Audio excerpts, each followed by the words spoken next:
Late Night talked about the Oscar nominations. Jimmy Fallon said this year's Oscars air on April 25th, 2 months later than usual, because if anything's good for ratings, it's a 4-hour award show about online movies that came out a year ago. Well said.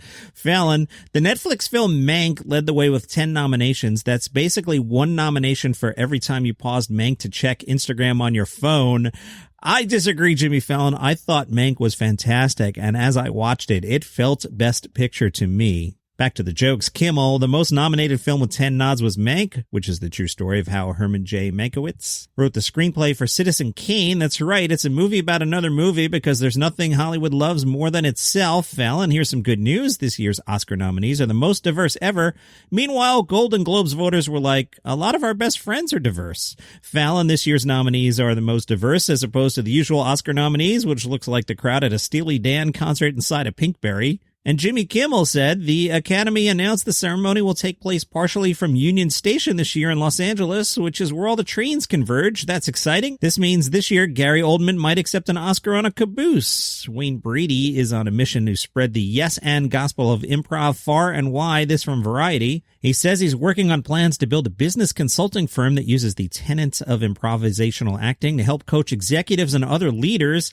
He has a vision for using improv training to help youths develop self-confidence and critical thinking skills through schools and theater companies in the spirit of Second City and I.O. troops. So far, all I'm picturing is Michael Scott taking this course. I love you, Wayne Brady, but you know where, right? You could picture that's what's going to happen, right? A lot of Michael Scotts out there taking Wayne Brady's course. Wayne says, in order to do the yes and end of improv, you have to actively listen. I don't block you by saying, oh, this is better. Let's do it this way. I take in everything you say. I'm going to take it in and add on to what you gave me. We're going to keep doing this back and forth. By the time we're finished, we should have an end product that sounds good, is incredibly funny, has kept the audience guessing, but satisfied them at the end of the day. That's how a business should run. From the Laugh Button, Veer Das and Rob Delaney have been added to the cast of Judd Apatow's The Bubble. This is the movie about a bunch of actors that were all staying at the same hotel when the lockdown hits, leaving them all to quarantine together. Some of the cast so far: Fred Armisen, Maria Bakalova, whose star is shining right now, David Duchovny, who crushes in everything, MacPac member Keegan-Michael Key, Pedro Pascal, now Veer Das and Rob Delaney, Samson Kayo, who's a great comic. Yeah, this thing is going to crush. No official release date yet, though. They're filming in London right now. Hopefully it'll be out before the end of the year. Also from the Laugh Button, this week, the Mikki Glaser podcast will be launching. It's described as a daytime talk show style podcast with late night grit. New episodes Monday through Thursday. That is aggressive. The press release says the show will be peppered with Glaser's sense of humor and honesty to keep listeners sane, well-informed, and laughing through life.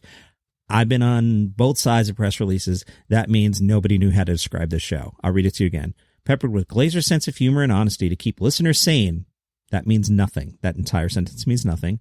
Well-informed and laughing through life. Nothing.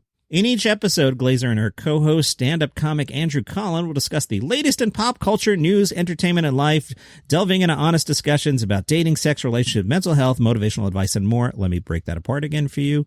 They don't know what they're doing here. They'll discuss the latest in pop culture, news, entertainment, and life. That means they're going to open up, Yahoo and just go, oh, yeah, all right, we'll talk about this. Delving into honest discussions about dating, sex, relationship, mental health, motivational advice, and more. All right, so it's pop culture, news, entertainment, life, dating, sex, relationships, mental health, motivational advice, and more. So an episode might be, hey, did you watch Justice League?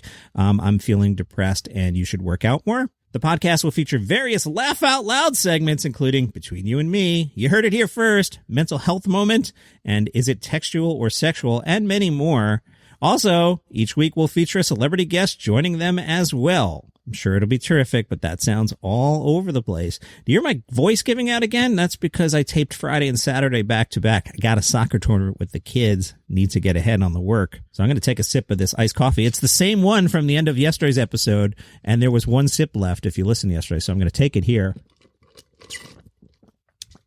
If you feel bad for me, buymeacoffee.com/Daily Comedy News. Support the show. Give me $5. I'll buy a fresh new iced coffee to record Sunday's episode from the Last Laugh podcast. Nate Bargatze said he's a little nervous about this special. Last Laugh was like, really?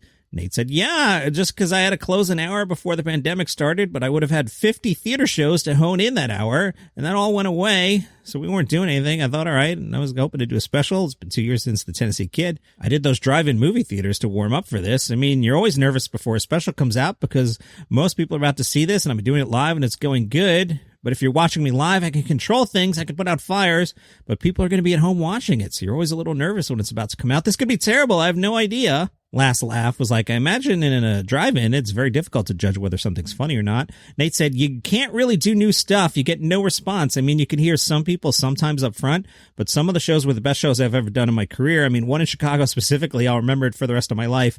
It was 500 cars in this parking lot. It's 40 degrees. It's raining. It's cold. I walked on stage. They would honk and flash their lights. They would honk as laughs. And you kind of learn that, I just need some noise, you know? You just need a response. This week is the Melbourne Comedy Festival. I'm still willing to go if somebody wants to pay me to go to Melbourne and if Australia will let me in. So I don't think I'm going to make it. Fortunately, Chortle has done a preview of it. Here are their pick of some of the virtual highlights. I guess I could open up the laptop and adjust for time zones. Their picks, the Watsanathon. This is the third 24-hour gig Mark Watson has performed over the year of lockdown, having raised more than £75,000 from the last two. Expect a host of eclectic guests and a plethora of creative challenges, but most importantly, a joyous sense of community. 24-hour show. Yikes. Melbourne time, 7 p.m. UK time, 10 a.m. So that's 5 hours from UK. So that's like 5 in the morning, United States time. That's going to be a little rough there. But it is 24 hours long, so shut up, Johnny Mac. You got all day to jump in. Chortle apparently really likes Mark Watson because their second pick is Mark Watson's Wish You Were Here.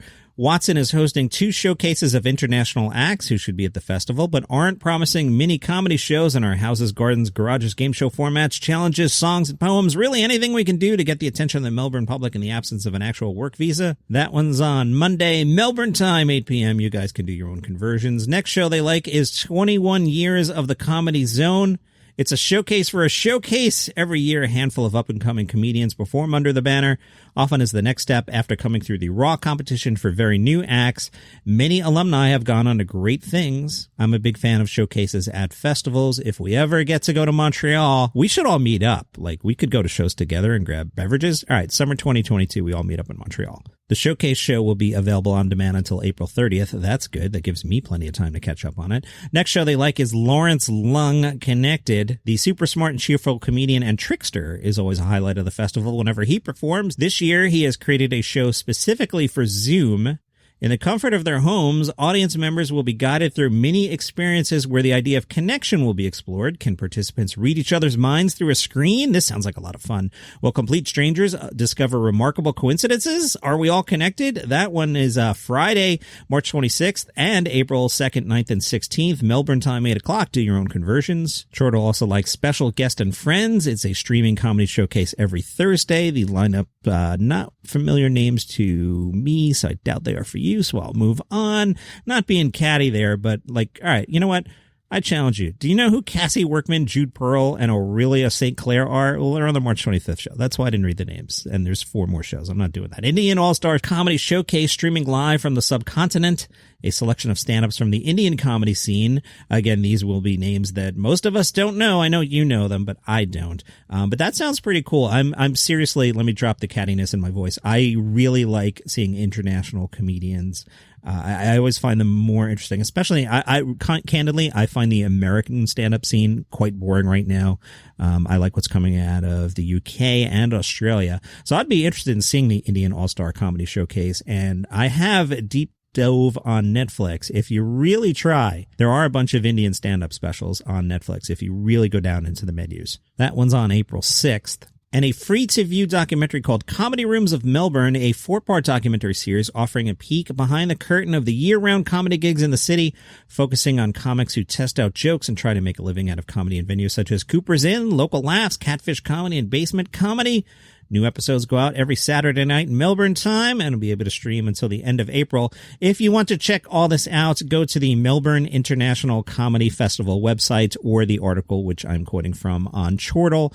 Been to Melbourne once, loved it. Like I would move to Melbourne tomorrow if, I don't know, I mean, I guess I could do the podcast from there. I might need a couple more downloads at it. Not you. You've clearly downloaded it. Your friends to support my whole moving to Melbourne to host a comedy podcast. It's not the best plan, but it's a great city. From Yahoo, HBO Max is working on a comedy based on the Bon Appetit controversy. Luckily, Yahoo wrote, if you're not entirely sure what that might be referring to, what happened in June 2020 was a photo emerged of former Bon Appetit editor Adam Rappaport in brownface. Then people of color employed at Bon Appetit began speaking out about the culture at the magazine and its highly popular test kitchen video series. According to The Hollywood Reporter, HBO Max is working on a satirical half-hour comedy series about the toxic culture of the food media industry. The show is called Enjoy Your Meal and will draw inspiration from the multiple media scandals of summer 2020 and today, featuring a cohort of young assistants of color who rise up to tear their cookie-cutter corporate culture apart.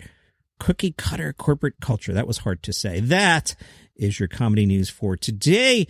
Follow the show on Spotify or Apple Podcasts. See you tomorrow.